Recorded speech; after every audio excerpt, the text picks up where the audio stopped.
Let us cast our minds back a little over a week ago. I know you might have forgot about this, but the Oscars just went down. Less than 20 million people checked it out. It was the 5th lowest show of all time. But no. It's like the Oscars went down, and apparently Disney had an inside track as to who they could go ahead and have present a couple of awards, because they decided to, in a last-ditch effort to get anybody anticipating that upcoming Snow White film, they would go ahead and put out, somebody who cannot deliver lines to save their life. I'm going to try to hold it together, the moment that Gal cracks her jaw, okay? I'm sure she's a nice lady, okay? She's very attractive at one point in time, but my God, man, the fact that anybody tries to make her act or thinks that she can act is just absurd. So they put somebody who has, a general likability, the same way that you can go ahead and look at a piece of art and go, there's something to that. They put her opposite of the most unlikable manifestation of toxic entitlement that you are ever to see. But at least kudos to the Oscars writers who gave her some lacking self-awareness lines. But as Steph, my nerdy home, points out, they hate each other. Oh, I mean, like, we got it paused right here before we play the clip. It's only 34 seconds, and if the Oscars wants to come after me, well, I guess that's their prerogative if they want to be that petty. But just the body language there, just me being an amateur body language analyzer. I mean, the way that she's just scowling, moving away when you're already clearly on camera, kind of lets you know what we're going to be in for on this one. But let's, of course, get it all full screened and shit, because we want the full experience on this one now, don't we, baby? So yeah, let's fire this up, shall we? Please welcome Rachel Zegler and Gal Gadot. So that's how you pronounce her name, Gal Gadot. It's a very interesting one. But just the plasticine smile. But then also, I mean, like, you take a look at those arms flailing like an absolute tard. Like she's, late for the short bus in the morning. Like, what the hell are we doing, bro? But at least, yeah, you got the Israeli beauty queen in the background. She knows how to walk in a very nice, red dress. But yeah, you got that Jersey 4 just going, I'm here to present an award, but I think I'm entitled to one. Even though my resume from 2024 looked like a Taliban hit sheet with that many bombs on it. Holy. On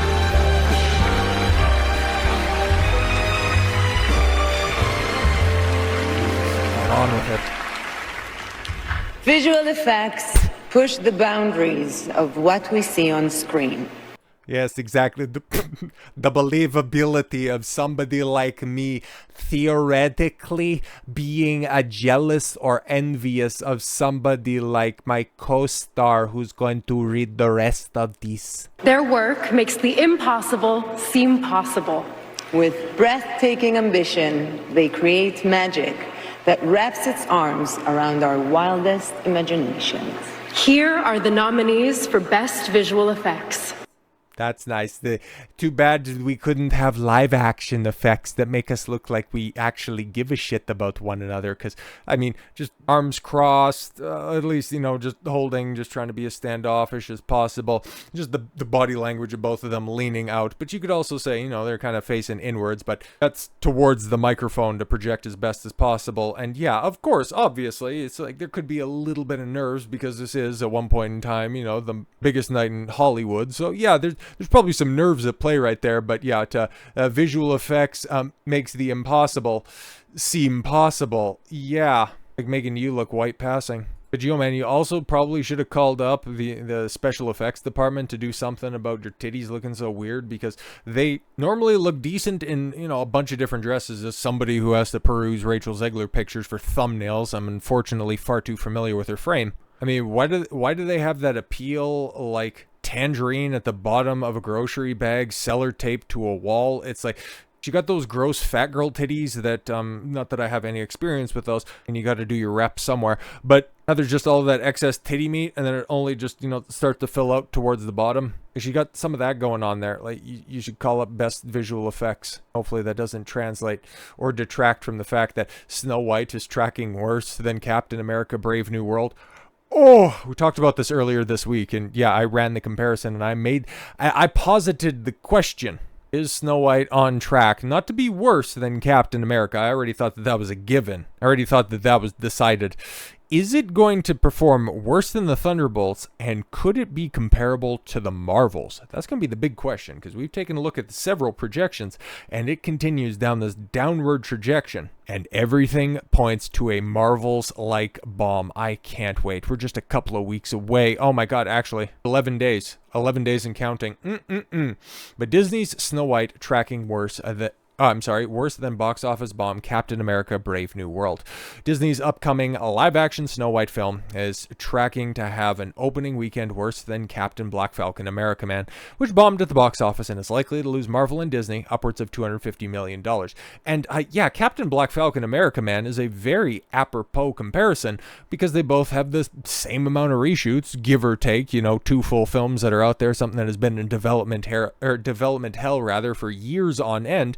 Because this was announced, this project was announced, I think, back in 2021, and same-ish time frame for Captain America, something that has been delayed, by strikes, by different regulations on set. And yeah, we also have the confirmation that this thing has been reshot and re-edited to hell and back multiple times over. So yeah, whatever Disney comes out and lies and tells the trade rags here in a couple days' time, I would imagine they'll probably float out something like, oh yeah, no, the budget was only, let's see, what's believable, $180 million.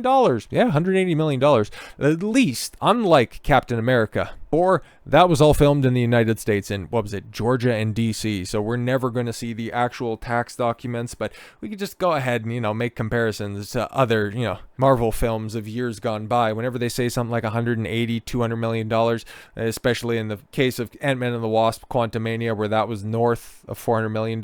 We had Multiverse of Madness, Doctor Strange, Multiverse of Madness. They reported that also somehow magically cost only $200 million, and that coming out and being a $400 million budget, they'll try to spin this. They'll try to spin early and often that Snow White, no, guys, it was a very very meager between $150, $200 million. But this one, okay, this one was shot in the UK. We're going to see tax documents. Not this year, not very timely, but we'll be able to tell you definitively how much money this film lost, which is going to lose a lot. Trust me. A lot of people say it's going to bob. How big of a bob? We'll have to see.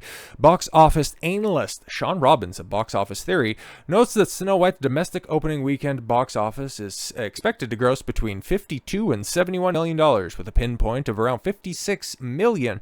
Yeah, that's on track with the last time we looked at stuff. He revealed that it is tracking between $130 and $209 million, with a pinpoint of just $155 million.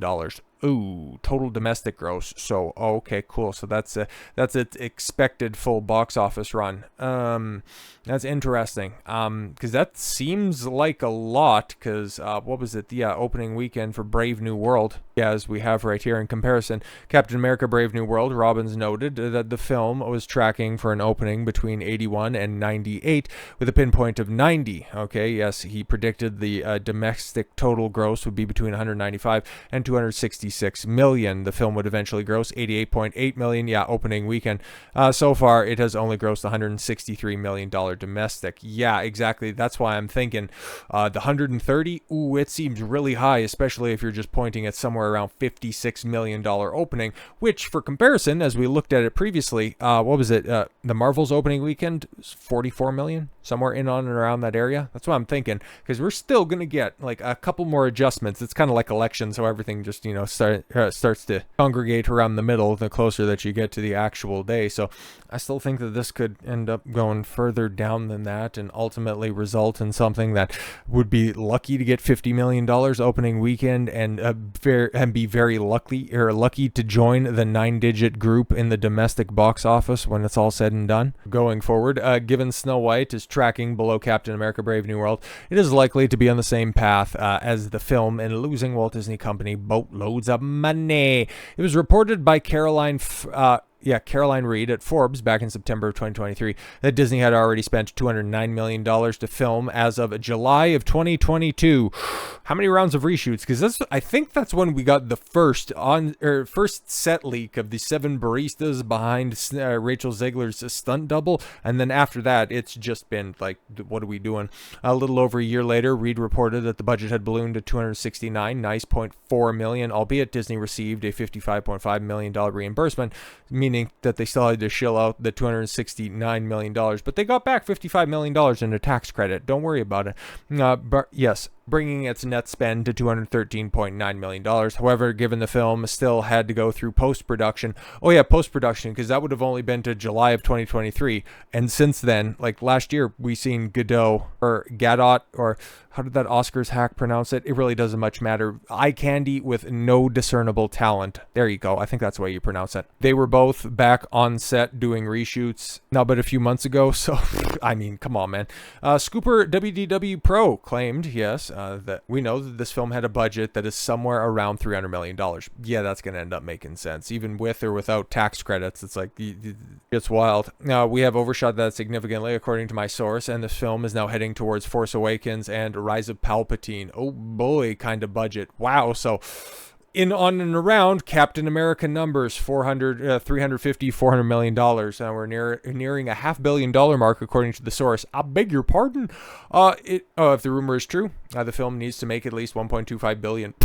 Bro, it'll be nice, and it'll be happy to probably make the $0.25 billion, given the film is tracking below Captain America: Brave New World, which has only grossed $341.7 million. It might not even break $400 million. No, it's not going to. At this point in time, like, it is sputtering and stammering. We seen it at the beginning of the week. What was the take home for the weekend? Just a box hair over 30. Like, it's done. It's dusted.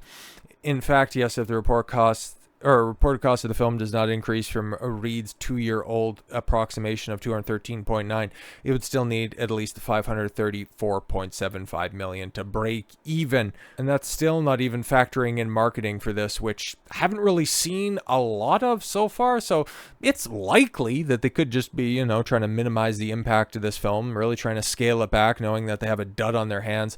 Or this is Disney after all, and hubris isn't necessarily their strong suit. So yeah, they could be sending a Gal Gadot. They could be sending Rachel Zegler out there on the promotional tour. We have seen, what was that, a Vogue Mexico interview with Rachel not that long ago about deriding passionate fans. But yeah, man, we're very likely to see this promotional tour kick off with a bang very shortly, and we know Rachel's a general disposition. We're going to be in for something special very, very soon. So with all that said, thank you all very much for the gift of your time. I've been Don Consuelo. I want you to follow your gut and get after it. Take care, everyone.